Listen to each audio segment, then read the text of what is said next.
Assalamualaikum warahmatullahi wabarakatuh.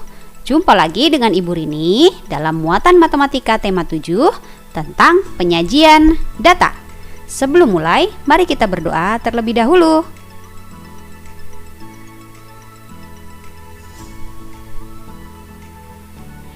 Ketika mendaftar sesuatu, seringkali kita diminta mengisi formulir yang isinya nama, alamat, jenis kelamin, tempat tanggal lahir, berat badan, tinggi badan, dan lain-lainnya.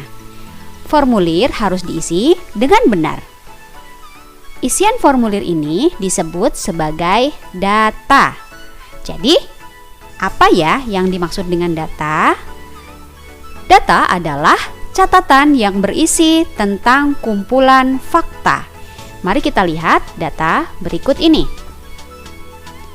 Ini adalah data kasus COVID-19 di Kalimantan sampai tanggal 15 Februari.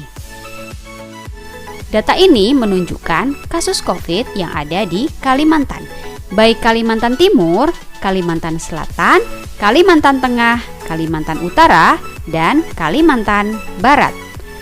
Pada data ini tercatat banyaknya kasus, banyaknya orang yang meninggal, dan banyaknya orang yang sembuh. Berikutnya, data yang sama tapi disajikan dengan bentuk yang berbeda, seperti ini. Ini sama ya dengan data sebelumnya, tetapi di sini sudah dikelompokkan. Sedangkan bentuk yang ketiga seperti ini. Kalau kita bandingkan bentuk pertama, bentuk kedua, dan bentuk ketiga, penyajian bentuk yang pertama adalah kalimat-kalimat yang tersusun dalam paragraf. Penyajian yang kedua dalam bentuk kolom dan baris yang disebut tabel, dan penyajian yang ketiga berbentuk gambar yang seperti batang-batang, karena itu disebut sebagai diagram batang. Kalau kita bandingkan penyajian 1, penyajian 2, dan penyajian 3, menurut kalian mana yang lebih mudah untuk dipahami? Ya, benar sekali. Yang lebih mudah dipahami adalah penyajian 2 dan penyajian 3. Penyajian data dalam bentuk paragraf seringkali menggunakan kalimat yang panjang yang dibolak-balik datanya, sehingga kadang berputar-putar informasinya. Sedangkan penyajian data dalam bentuk tabel dan diagram batang adalah ringkasan dari paragraf tadi, tapi dikelompokkan. Karena data yang sama dikelompokkan pada tabel dan diagram batang ini, maka kedua penyajian ini akan lebih mudah diterjemahkan. Oke, kita lihat ya contoh-contoh soalnya. Contoh yang pertama. Misalnya di sini kita punya data dalam bentuk tabel tentang tinggi badan siswa kelas 4F. Tinggi badannya di sini dibulatkan. Ada kelompok pertama dengan tinggi 121 sampai 125 cm dan seterusnya.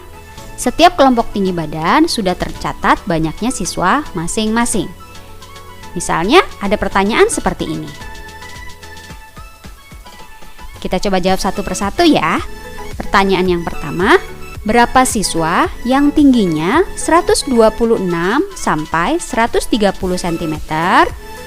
Pertanyaan pertama ini bisa langsung kita lihat pada tabel, yaitu pada baris kedua. Banyaknya siswa yang rentang tinggi badannya 126 sampai 130 cm adalah 4 orang. Kita lanjut ke pertanyaan kedua. Berapa siswa yang tingginya lebih dari 130 cm? Tinggi badan yang lebih dari 130 cm adalah tinggi 131 sampai 145. Maka banyaknya siswanya kita sesuaikan dengan tinggi badan tersebut, yaitu 2, 5, dan 7 orang. Jadi yang tingginya lebih dari 130 cm adalah 2 ditambah 5 ditambah 7 sama dengan 14 orang. Kita lanjut lagi ke pertanyaan ketiga. Berapa banyaknya siswa kelas 4F?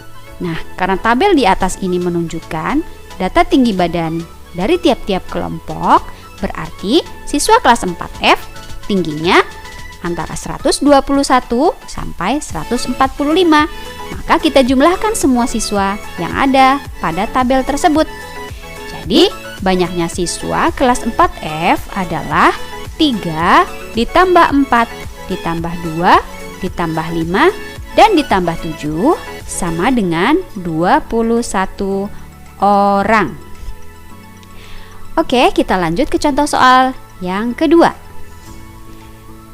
Ini adalah diagram batang yang menjelaskan tentang ragam suku yang ada di RT 99. Ada suku Jawa, ada suku Batak, suku Banjar, dan suku Sunda. Masing-masing suku terdiri dari beberapa keluarga. Jika ada pertanyaan seperti ini, yuk kita coba jawab. Pertanyaan pertama, berapa keluarga yang berasal dari suku Sunda? Kita lihat tinggi batang atau bar milik suku Sunda menunjukkan angka 8. Berarti keluarga yang berasal dari suku Sunda ada 8 keluarga. Pertanyaan yang kedua, berapa jumlah kakak dengan suku Jawa, Batak, dan Banjar? Karena ini jumlah, maka kita akan menambahkannya. Suku Jawa pada data ini tingginya menunjukkan pertengahan dari 8 dan 10, berarti 9. Suku Batak menunjukkan angka 12 dan suku Banjar menunjukkan angka 10. Berarti keluarga dengan suku Jawa, Batak, dan Banjar jumlahnya adalah 9 ditambah 12 ditambah 10 sama dengan 31 kakak. Pertanyaan yang ketiga, berapakah selisih banyaknya kakak yang berasal dari suku Batak dan Banjar? Suku Batak menunjukkan tinggi 12 dan suku Banjar menunjukkan tinggi 10. Pertanyaannya diawali dengan kata berapakah selisih? Selisih adalah pengurangan bilangan yang lebih besar dengan bilangan yang lebih kecil. Karena Batak di sini menunjukkan angka 12 dan Banjar menunjukkan angka 10, berarti selisihnya adalah 12 dikurangi 10 sama dengan 2 kakak. Oke anak-anak, cukup demikian saja penjelasan dari Bu Rini. Untuk memperdalam materi ini, silakan kerjakan latihan-latihan yang diberikan. Terima kasih sudah menyaksikan video ini. Semoga materinya mudah kalian pahami ya. Sampai jumpa di materi kita selanjutnya. Wassalamualaikum warahmatullahi wabarakatuh.